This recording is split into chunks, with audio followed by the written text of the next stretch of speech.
공직선거법 위반 혐의로 1심과 2심에서 당선 무효형을 선고받았던 박경기 아산시장에게 대법원이 원심을 깨고 사건을 대전고법으로 돌려보냈습니다. 박 시장은 일단 시장직을 유지할 수 있게 됐습니다. 세종 지역 대중교통 이용객 수가 크게 늘어난 것으로 나타났습니다. 버스 이용객 수도 코로나 이전보다 200만 명이나 늘었고 셔틀과 어울링 이용객 수도 지속적으로 늘고 있습니다. 삼수 끝에 시의회 문턱을 넘긴 천안시 청소년재단이 마침내 출범했습니다.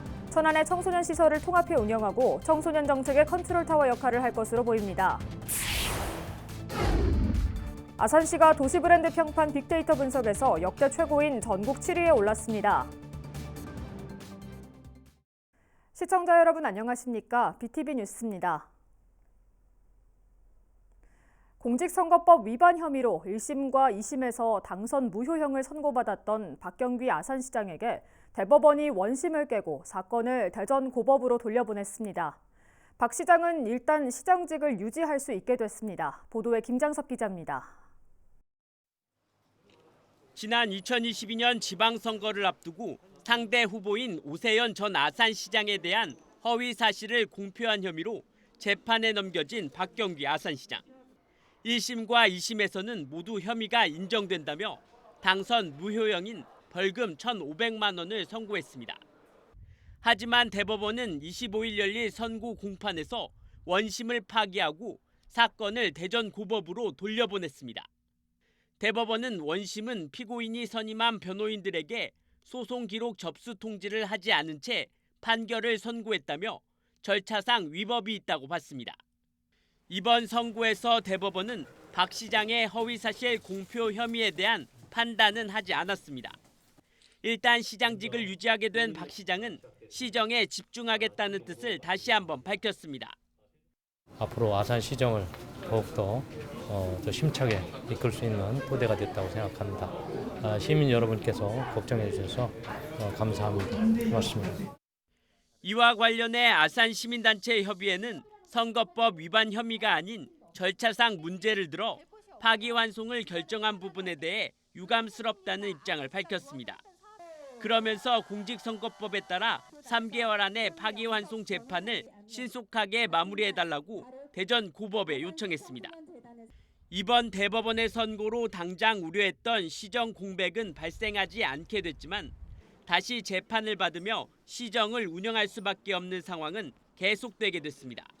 BTV 뉴스 김장섭입니다. 세종 지역 대중교통 이용객 수가 크게 늘어난 것으로 나타났습니다. 코로나로 인해 주춤했던 버스 이용객 수도 코로나 이전보다 200만 명이나 늘었고 셔틀과 어울링 이용객 수도 지속적으로 늘어나고 있습니다. 보도에 김장섭 기자입니다.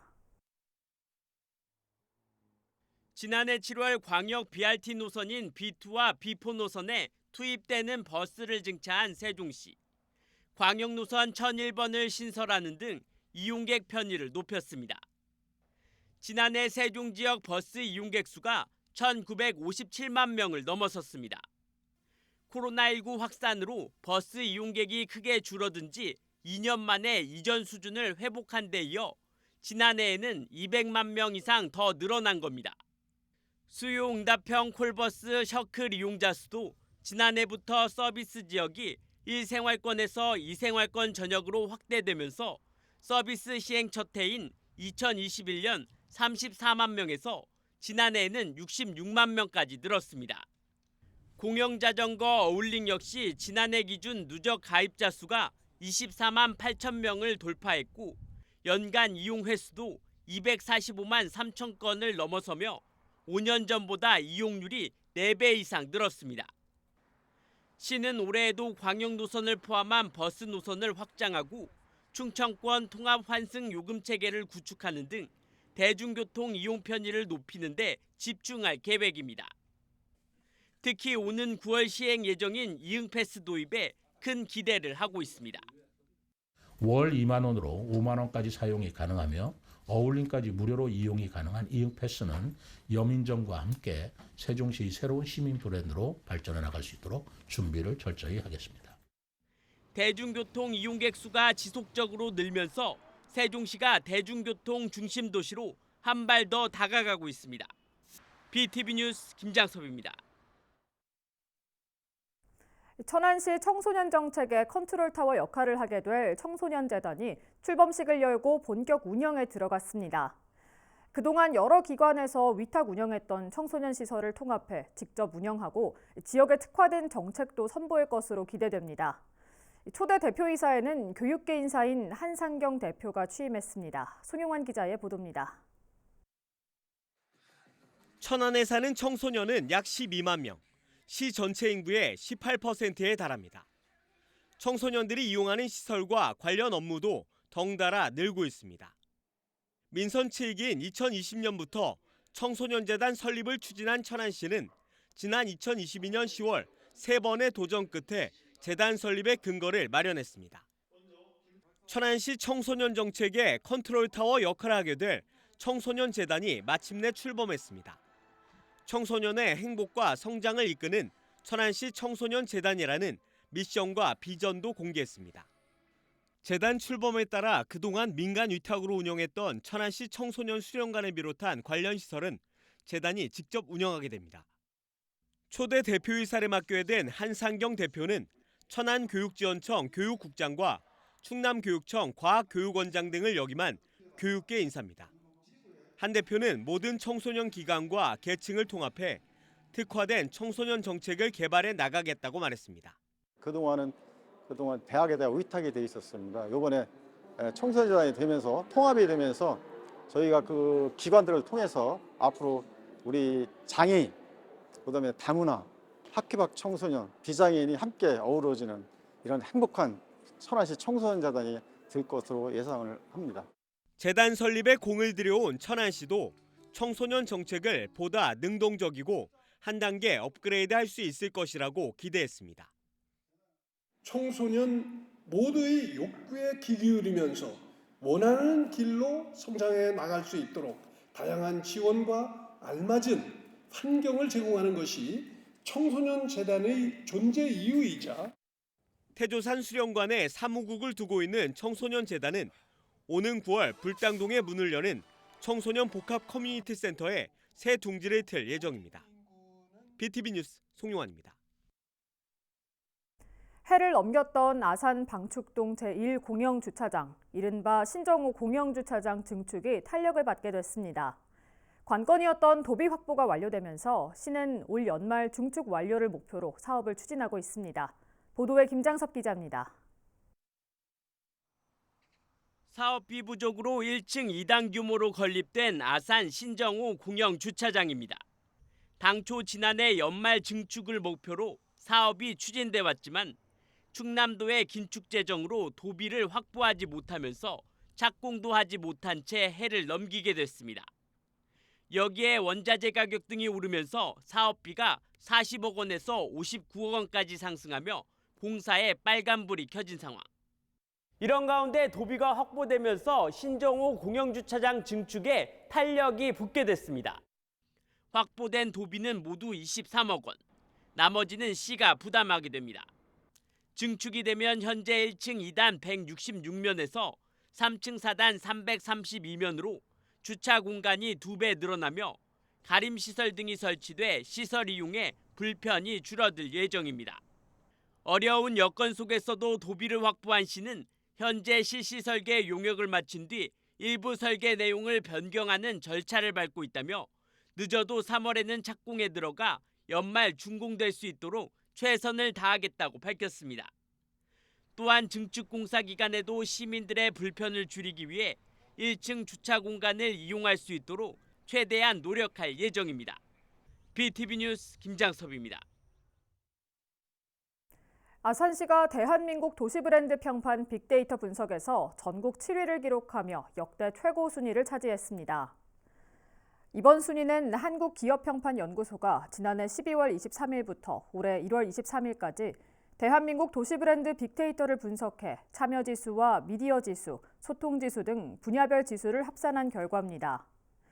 기존 40위권에 머물던 아산시는 지난해 4월 8위로 처음으로 10위권 안에 진입했고 올해 7위를 차지했습니다. 지난해 전국 땅값이 0.82% 상승한 가운데 전국 17개 광역시도 가운데 땅값이 가장 많이 오른 곳은 세종인 것으로 나타났습니다.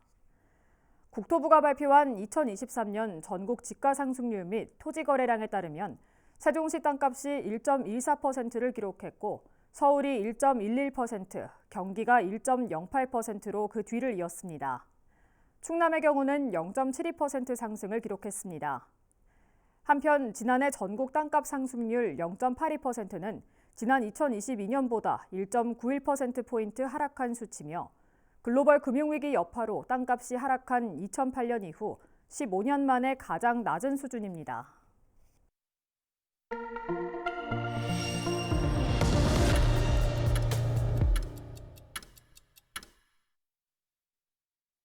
우리 지역에서 4월 10일 총선에 출마한 예비 후보자들의 출마의 변과 핵심 공약 등을 들어보는 나는 예비 후보다 시간. 오늘은 천안병 선거구 차례입니다. 더불어민주당 장기수 예비 후보를 만나보시죠. 시청자 여러분 반갑습니다. 더불어민주당 천안병 예비 후보 장기수입니다.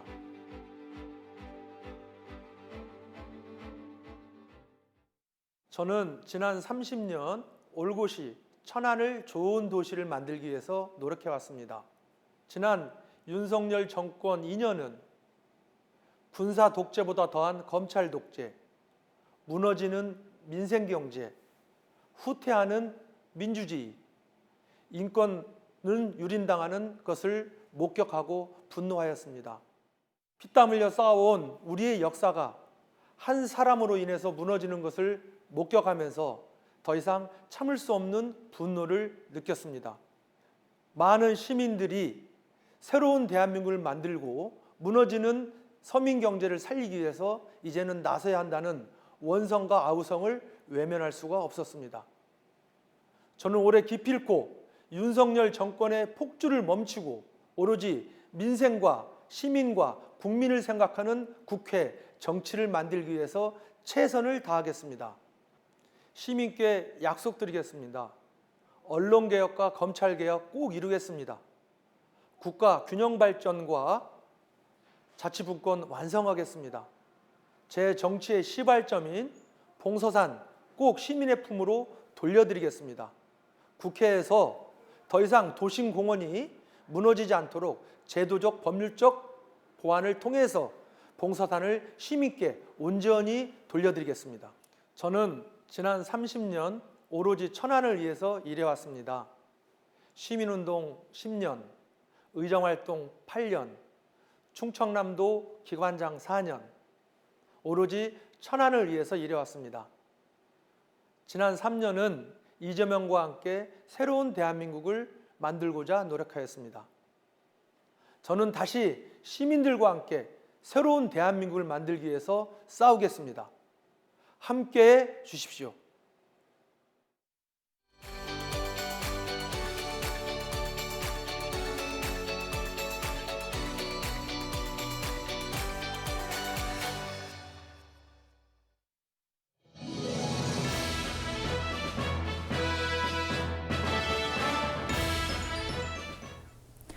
(22대) 국회의원 선거가 석 달 앞으로 다가왔습니다. 선거 달력을 한번 넘겨볼까요? 가장 먼저 기억할 날짜는 2월 10일입니다. 선거 60일 전인 이날부터는 지방자치단체장들의 행위에 제약이 따릅니다. 행사를 개최하거나 후원하는, 그러니까 선거에 영향을 미칠 수 있는 행위는 하면 안 됩니다. 더불어 해외에서 투표하려는 재외선거인은 이날까지 등록을 마쳐야 투표할 수 있습니다. 이번엔 3월로 가볼까요? 이달부턴 본격적인 총선 레이스가 시작되는데요. 21일부터 이틀 동안은 후보자 등록 기간입니다. 뒤이어 28일부터는 공식 선거운동이 시작됩니다. 거리 유세나 토론회, 벽보까지 우리가 흔히 알고 있는 선거운동은 이날부터 허용됩니다. 후보자뿐 아니라 유권자도 선거운동에 참여할 수 있는데 정해진 규정은 반드시 지켜야 합니다. 특히 누구든지 이번 선거부터는 AI 기술을 활용해 후보자의 사진과 영상을 제작해 유포하면 안 됩니다. 선거운동에 대해 궁금한 점이 있거나 위반 내용을 신고하고 싶다고요? 그렇다면 국번 없이 1390으로 하면 됩니다. 계속해서 달력으로 돌아가서요. 29일에는 선거인 명부가 확정됩니다. 각 선거구별로 투표할 사람이 정해지는 겁니다. 자, 이제 선거가 치러지는 4월로 가보겠습니다. 5일과 6일에는 사전투표가 있습니다. 이틀 동안은 자신의 주소지가 아니더라도 전국 어느 사전투표소에서나 투표할 수 있습니다. 총선 여정의 마지막 날입니다. 4월 10일, 22대 국회의원 선거일입니다. 오전 6시부터 오후 6시까지 이렇게 투표가 이뤄지고요. 투표 마감 직후엔 개표가 진행됩니다. 앞으로 4년 동안 임기를 수행할 22대 국회의원은 이렇게 선출이 됩니다. 투표하는 한 걸음, 미래를 위한 큰 걸음. 이번 선거를 앞두고 열린 선거관리위원회 공모전에서 높은 점수를 받은 문구입니다. 미래를 위한 큰 걸음을 내디딜 시간. 유권자 여러분과 가장 가까운 케이블 TV도 함께하겠습니다. 슬기로운 유권자 생활 이세진입니다. 장사가 잘 되나 안 되나 두루두루 좀 살펴주시고 선거 때만 나와서 뭐 어떻게 해주시겠다 하지 말고 그냥 평상시에도 가끔씩 들려서 친구처럼 이웃처럼 와서 한 번씩 봐주시고 장사가 잘 된다나 한번 둘러봐 주시면은 참 좋은데 경기가 안 좋아 장사가 너무 안 돼 그런 거 좀 신경 좀 많이 쓰시는 국회의원이 나오셔서 좀 해주셨으면 좋겠어요. 실현이 가능한 공약 그런 걸 해줬으면 좋겠다. 막 말도 안 되는 옛날 우리 학교 다닐 때 두발 자유하겠습니다. 학생회장 항상 단골 매트 한 번도 낸 적 없거든요. 그런 것처럼 말도 안 되는 거 하지 말고 진짜 이루어질 만한 거 그렇게 해줬으면 좋겠습니다. 국민들이 편안하게 살 수 있는 그런 정책을 펼쳐가지고 정치를 좀 해줬으면 좋겠어요. 서로가 타협해가지고 이거를 해결을 해야 되는데 무조건 상대방을 헐떡고 그러니까 이게 일이 되는 게 없잖아요, 지금. 앞으로 그런 것 좀 없었으면 좋겠어요.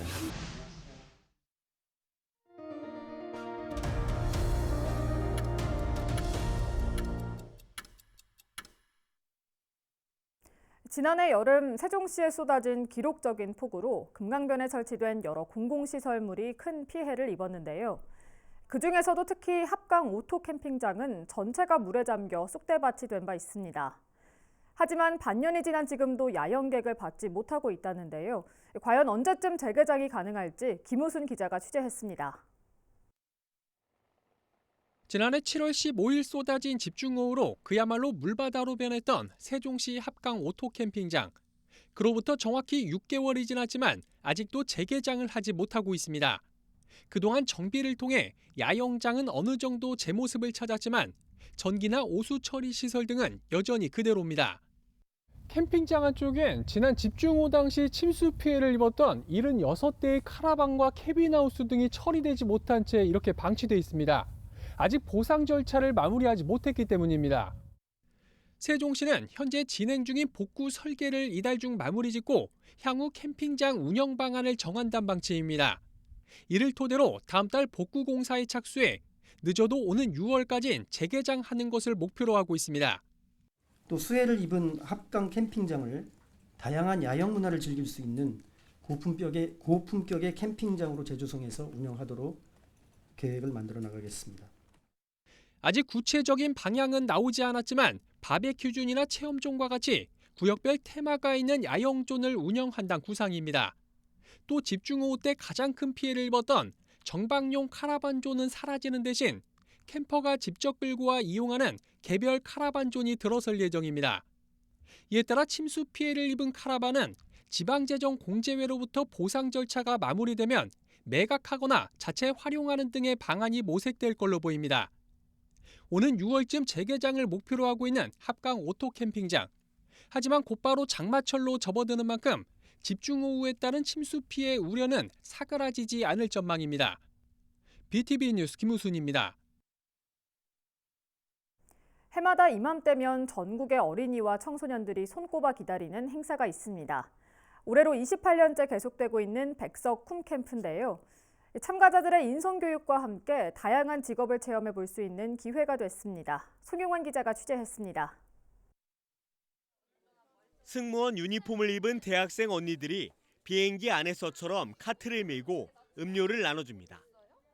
기내용 구명조끼 착용법도 차근차근 알려주고 강의실마다 사회복지사와 경찰, 간호사 등 다양한 직업을 엿볼 수 있는 체험이 진행됩니다. 선생님이랑 노래하면서 춤추는 것도 재밌고 항공에서 구명조끼 착용하는 거랑 산소 마스크 끼고 안전벨트 매는 활동이 재밌었어요. 백석대와 백석문화대가 마련한 백석쿰 캠프입니다. 전국의 어린이와 중고등학생 500여 명이 참여했습니다. 방학을 반납하고 운영자인 쿰장으로 참여한 재학생들에게도 큰 의미가 있습니다. 실생활에서 그 학부에 대한 전공 역량을 솔직히 활용할 기회가 많이 없었거든요.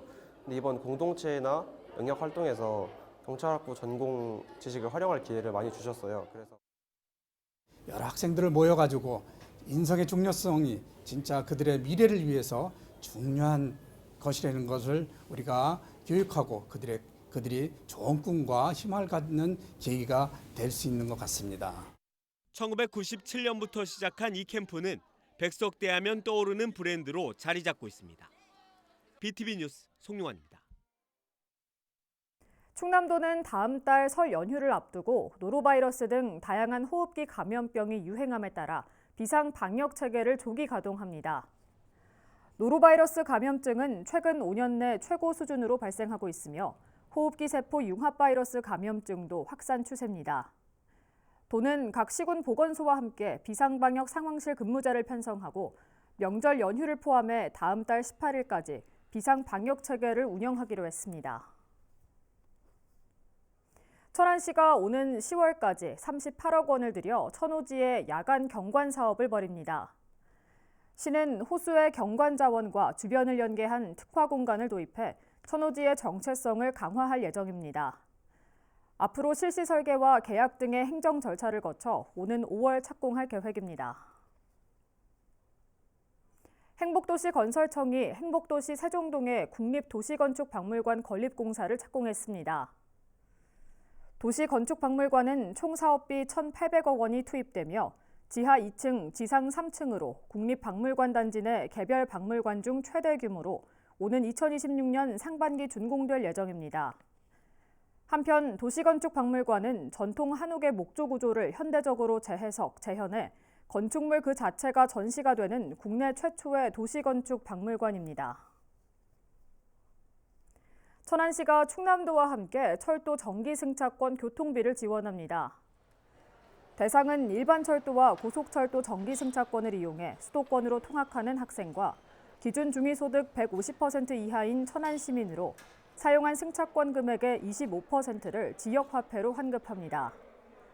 이번 사업은 2년 동안 시범 운영되며 1인당 연간 최대 100만 원까지 지원됩니다. 신청은 오는 4월부터 철도교통비 지원 홈페이지를 통해 올해 1월부터 사용한 정기 승차권에 대해 할 수 있습니다.